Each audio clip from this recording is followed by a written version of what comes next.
ಕಾಂಗ್ರೆಸ್ನಲ್ಲಿ ಈಗ ಏನಾದರೂ ಒಂದು ಸ್ವಲ್ಪ ಹೆಚ್ಚು ಕಡಿಮೆ ಆಗಿ ಡ್ಯಾಮೇಜ್ ಆಗ್ತಾ ಇದೆ ಅಂದ ತಕ್ಷಣ ಒಂದು ಸಬ್ಜೆಕ್ಟ್ ಅನ್ನ ಮುನ್ನೆಲೆಗೆ ತರ್ತಾರೆ. ಅದು ಕ್ರಾಂತಿ. ಅದೇನು ರಾಜಕೀಯ ಕ್ರಾಂತಿ ಅಂತ ಹೇಳಿ. ಏನದು ಆಗಸ್ಟ್ ಸೆಪ್ಟೆಂಬರ್ನಲ್ಲಿ ಬದಲಾವಣೆ ಬಿರುಗಾಳಿನ ಬಹಳ ದೊಡ್ಡ ಮಟ್ಟದಲ್ಲಿ ಎದ್ದೇಳ್ತಾ ಇದೆ. ಸೆಪ್ಟೆಂಬರ್ ಬದಲಾವಣೆಯ ಬಗ್ಗೆ ರಾಜಣ್ಣ ಮತ್ತೆ ಸ್ಪಷ್ಟನೆ. ನೋಡಿ, ನೀವು ಜಸ್ಟ್ ಎಲ್ಲವನ್ನು ಮ್ಯಾಚ್ ಮಾಡ್ತಾ ಹೋಗಿ ಅವಾಗ ಏನಾದರೂ ವಿಚಾರ ಬಂದಾಗ ಇದನ್ನು ಮುನ್ನೆಲೆಗೆ ತಂದುಬಿಡ್ತಾರೆ. ಮೇ ಮತ್ತು ಆಗಸ್ಟ್ ಕ್ರಾಂತಿ ಈಗ ರೀತಿಯಲ್ಲೇ ಸೆಪ್ಟೆಂಬರ್ನಲ್ಲೂ ಕೂಡ ಕ್ರಾಂತಿ ಆಗಲಿದೆ. ಯಾವ ರೀತಿ ಬೇಕಾದರೂ ಕೂಡ ಕ್ರಾಂತಿ ಆಗಬಹುದು, ಕಾದ್ ನೋಡಿ ಅಂತಿದ್ದಾರೆ. ಸೆಪ್ಟೆಂಬರ್ ಬದಲಾವಣೆಯ ಬಗ್ಗೆ ರಾಜಣ್ಣ ಅವರು ಮತ್ತೆ ಸ್ಪಷ್ಟನೆ ಕೊಟ್ಟಿದ್ದಾರೆ. ಇವರು ಯಾವ ಕಡೆಗೆ ನಿಂತ್ಕೊಳ್ತಾರೆ ಅನ್ನೋದೇ ಒಂದು ರೀತಿಯಾಗಿ ಪ್ರಶ್ನೆ ಹಾಕಿ ಉಳ್ಕೊಳ್ಳುತ್ತೆ. ಕ್ರಾಂತಿ ಅಂತ ಕೇಳಿಲ್ವಾ? ಮೇ ಕ್ರಾಂತಿ ಕೇಳಿಲ್ವಾ? ಹಂಗೆ ಇದು ಒಂದು ಕ್ರಾಂತಿ ಸೆಪ್ಟೆಂಬರ್ ಅಲ್ಲಿ. ಯಾವ ಕ್ರಾಂತಿ ಅಂತ ಸರ್? ಅದೆಲ್ಲ ಮೊದಲೇ ಹೇಳಿದ್ರೆ ನಿಮಗೆ ಆಸಕ್ತಿ ಹೋಗ್ಬಿಡ್ತೈತೆ. ಅದಕ್ಕೋಸ್ಕರ ನಿಧಾನವಾಗಿ ಮಾಡೋಣ. ಇಲ್ಲ ಪಕ್ಷನ ಅಥವಾ ಸರ್ಕಾರ ಮಟ್ಟದಲ್ಲಿ ಕ್ರಾಂತಿನ ಅಂತ ಸರ್? ಅಲ್ಲ, ಯಾವ ರೀತಿ ಬೇಕಾದ್ರೂ ಊಹೆ ಮಾಡ್ಕೋಬಹುದು. ರಾಜಕಾರಣ ಯಾವತ್ತೂ ಕೂಡ ನಿಂತ ನೀರಲ್ಲ, ಅದು ಹರಿತಕ್ಕಂಥ ನೀರು. ಆ ನೀರು ಹರಿಯುವಂಥ ಕಾಲದಲ್ಲಿ ಯಾವಾಗಲೂ ಕೂಡ ಬಾರೆ ಅಂದರೆ ದಿಬ್ಬು ಕತ್ತೋದಿಲ್ಲ. ಹಳ್ಳ ಹೇಗೆ ಹೋಗ್ತದೋ ಹಾಗೆ ನೀರು ಹರಿದ ಹೋಗ್ತದೆ. ಹಾಗೆ ರಾಜಕಾರಣನೂ ಅಷ್ಟೇ. ಏನೇನು ಘಟನಾವಳಿಗಳು ಯಾವ್ಯಾವ ಸಂದರ್ಭಕ್ಕೆ ಯಾವ ರೀತಿ ಆಗ್ತವೆ, ಆ ಘಟನಾವಳಿಗಳನ್ನು ಆಧರಿಸಿ ಮುಂದಿನ ಕಾರ್ಯಚಟುವಟಿಕೆಗಳು ನಡೆಯುತ್ತೆ. ಅದೆಲ್ಲ ಬಿಡಿ ಸರ್. ಹಿಂದೆ ಯಾರ್ಯಾರ್ದು ಹೆಸರು ಹೇಳ್ತೀವಿ, ಯಾರೋ ನನ್ನ ಮೇಲೆ ಏನೋ ಮಾಡ್ತಾ ಇದ್ದಾರೆ, ನನ್ನನ್ನು ಹೆಸರು ಕೆಡ್ಸಕ್ಕೆ ಮಾಡ್ತಿದ್ದಾರೆ ಅಂತ ಹೇಳಿದ್ರಲ್ಲ, ಅವ್ರ ಹೆಸರು ಹೇಳಿ ಸರ್, ಉಳಿದಿದ್ದೆಲ್ಲ ಆಮೇಲೆ ಇರಲಿ. ಈಗ ಮತ್ತೊಂದಿಷ್ಟು ಮಾತುಗಳನ್ನು ರಾಜಣ್ಣ ಅವರು ಆಡಿದ್ದಾರೆ. ಸಹಕಾರಿ ಮಂತ್ರಿ ಏನು ಹೇಳಿದ್ದಾರೆ? ರಾಜ್ಯ ಕಾಂಗ್ರೆಸ್ನಲ್ಲಿ ಹೆಚ್ಚು ಪವರ್ ಸೆಂಟ್ರು. 2013-18ರಲ್ಲಿ ಒಂದೇ ಪವರ್ ಸೆಂಟರ್ ಇತ್ತು. ಆಗ ಏನೇ ತೀರ್ಮಾನ ಮಾಡಿದ್ರು ಕೂಡ ಒಂದೇ ಆಗ್ತಾ ಇತ್ತು. ಈಗ ಸಿಎಂ, ಅಧ್ಯಕ್ಷರು, ಹೈಕಮಾಂಡ್ 3 ಪವರ್ ಸೆಂಟರ್ಗಳಿವೆ. ಪವರ್ ಸೆಂಟರ್ ಜಾಸ್ತಿ ಆದ ಮೇಲೆ ಏಕ ತೀರ್ಮಾನಗಳು ಆಗಲ್ಲ ಅಂತ ಸಹಕಾರಿ ಸಚಿವ KN ರಾಜಣ್ಣ ಈ ಹೇಳಿಕೆಯನ್ನ ಕೊಟ್ಟಿರೋದು. ಏನಾಗಿದೆ, ಕಾಂಗ್ರೆಸ್ ಅಲ್ಲಿ ಪವರ್ ಸೆಂಟರ್ಗಳು ಜಾಸ್ತಿ ಇದೆ. ಮೊದಲು 13-18ರಲ್ಲಿ ಪವರ್ ಸೆಂಟರ್ ಒಂದೇ ಇದ್ದಿದ್ದು. ಈಗ ಪವರ್ ಸೆಂಟರ್ಸ್ಗಳು ಜಾಸ್ತಿ ಇದ್ದಾವೆ. 1, 2, 3 ಎಷ್ಟು ಬೇಕಾದ್ರೂ ಹೇಳ್ಕೋಬಹುದು. ಈ ಪವರ್ ಸೆಂಟರ್ಗಳು ಜಾಸ್ತಿ ಇದ್ದಾಗ ಜಂಜಾಟನೂ ಜಾಸ್ತಿ ಆಗ್ತದೆ. ಆ ಹಿನ್ನೆಲೆಯಲ್ಲಿ ಅವರು ಕೂಡ ಆ ಒಂದು ಪರಿಸ್ಥಿತಿಗೆ ಅನುಗುಣವಾಗಿ ಅವರು ಸರ್ಕಾರವನ್ನ, ಪಕ್ಷವನ್ನ ನಡೆಸಬೇಕಾಗ್ತದೆ. ಅದು ಅವ್ರಿಗೆ ಆಗ್ತಕ್ಕಂಥ ಅನುಭವ ಇರಬಹುದು. 13-18 ಸಿದ್ದರಾಮಯ್ಯನ ನಾವು ನೋಡ್ತಾ ಇಲ್ಲ ಅಂತ ಹೇಳಿ ನೀವು ಹೇಳ್ಬೋದು. ಅದು ಬಹುತೇಕ ಜನರ ಅಭಿಪ್ರಾಯನೂ ಕೂಡ ಅದಿದೆ. ಪವರ್ ಸೆಂಟರ್ ಆಗಿದೆಯಲ್ಲ.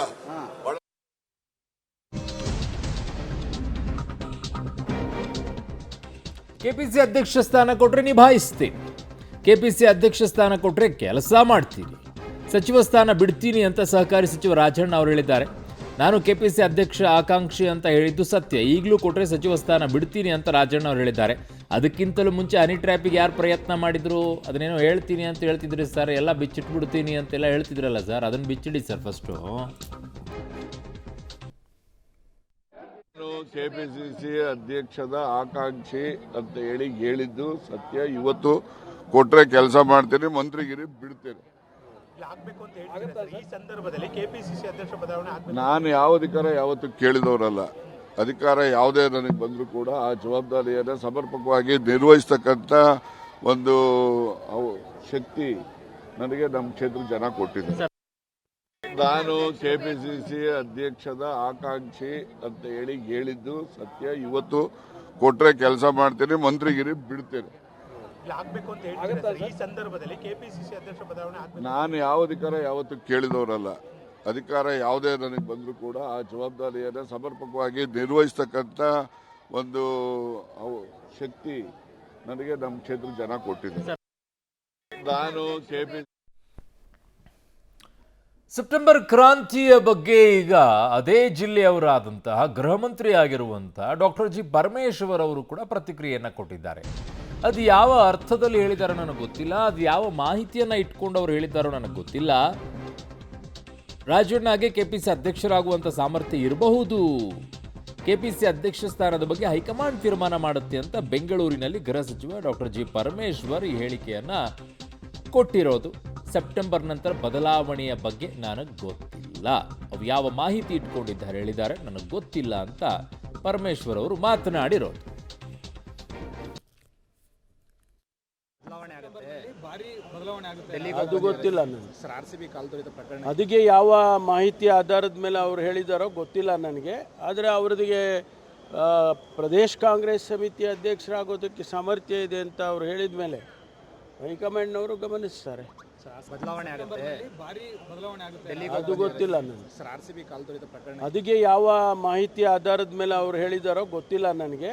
ಆದರೆ ಅವ್ರಿಗೆ ಪ್ರದೇಶ ಕಾಂಗ್ರೆಸ್ ಸಮಿತಿ ಅಧ್ಯಕ್ಷರಾಗೋದಕ್ಕೆ ಸಾಮರ್ಥ್ಯ ಇದೆ ಅಂತ ಅವ್ರು ಹೇಳಿದ ಮೇಲೆ ಹೈಕಮಾಂಡ್ನವರು ಗಮನಿಸ್ತಾರೆ. ಬದಲಾವಣೆ ಆಗುತ್ತೆ.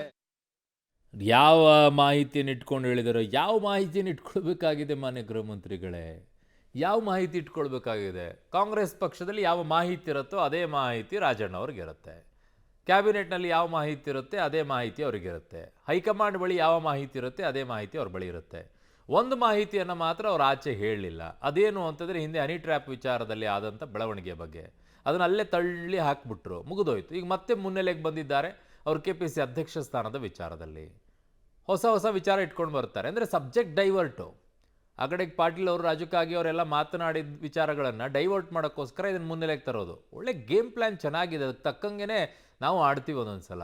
ನಿಮ್ಮ ಗೇಮ್ ಪ್ಲ್ಯಾನ್ ಹೇಗೆ ಅಂತಂದರೆ ನಿಮಗೆ ಕೆಟ್ಟ ಹೆಸರು ಬರುವಂಥ ಸಂದರ್ಭದಲ್ಲಿ ಇಂಥವು ಮುನ್ನೆಲೆಗೆ ತಂದು ಬಿಟ್ಬಿಡೋದು.